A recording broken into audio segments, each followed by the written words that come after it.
Here's one way to remove a piano key from a Yamaha P-120. This is Amy's piano, and all the ones labeled 24 have been replaced this year.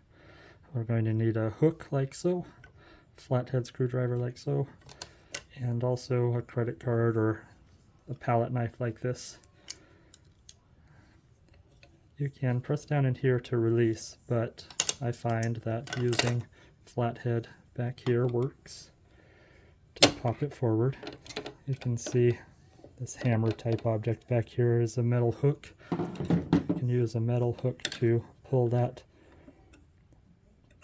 towards the rear of the piano, but also while it's low, not high, but low. This gives the piano key a little more angle on the front side to come off the front hook. And then if we use our flathead on the front,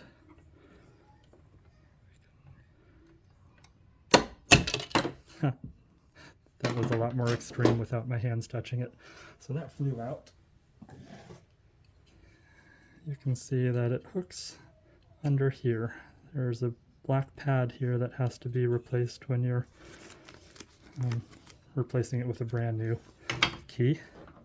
The way that we can get that off is using the flathead and prying it up from here while pushing it forward like so.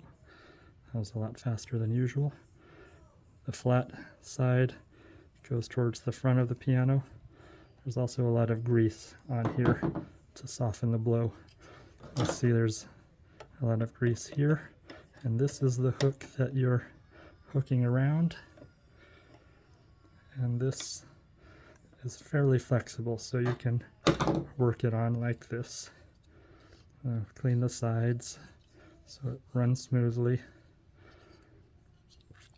This is the hook that hooks back here. Hooks in here. Here's your lifter spring. You can get replacements for those, but I found I needed none. You can see the hammer coming up and down back here. In order to hook it on the front, I need to push it all the way towards the piano. I didn't remove the front facade, so that's why we're snapping it in over this plastic tab, which falls into this hole here. It won't look like it will fit, but if you push it forward while pulling the hammer hook down and back, it's best if you come in from this side. You can push the front down to snap it. So it's hooked on the front. Now we just need to push it down to hook on the back, like that. Works nicely.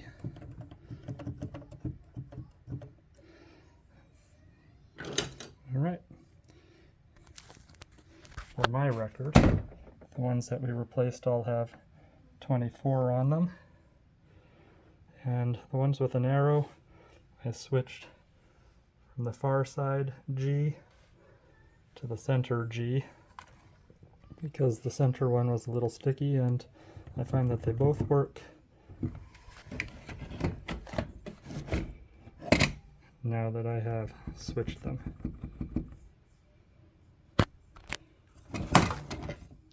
Alright, sorry for the bad camera work. I should point out that where it does have the letter E, there's an arrow, and that's the side in which you can slide in your credit card or palette knife to release the mechanism. That's the intention. But, as you can see, prying it up with a screwdriver works fine. I'll show you the parts that usually break off. Parts that usually break off are these corners, and also you may find a paper clip under one of your black keys.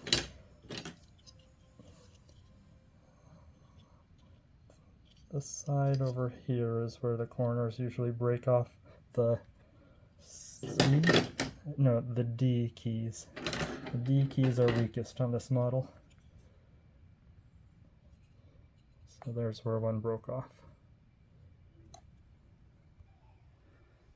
Here are what the keys look like when you order them. These are all the ones I replaced. This is what the package of 10 springs looks like. This is what it looks like when you're taking it apart.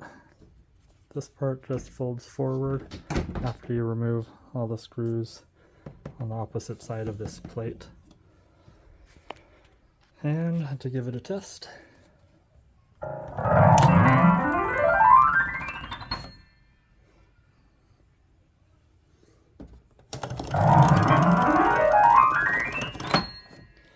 And the stickers are for the piano lessons, of course.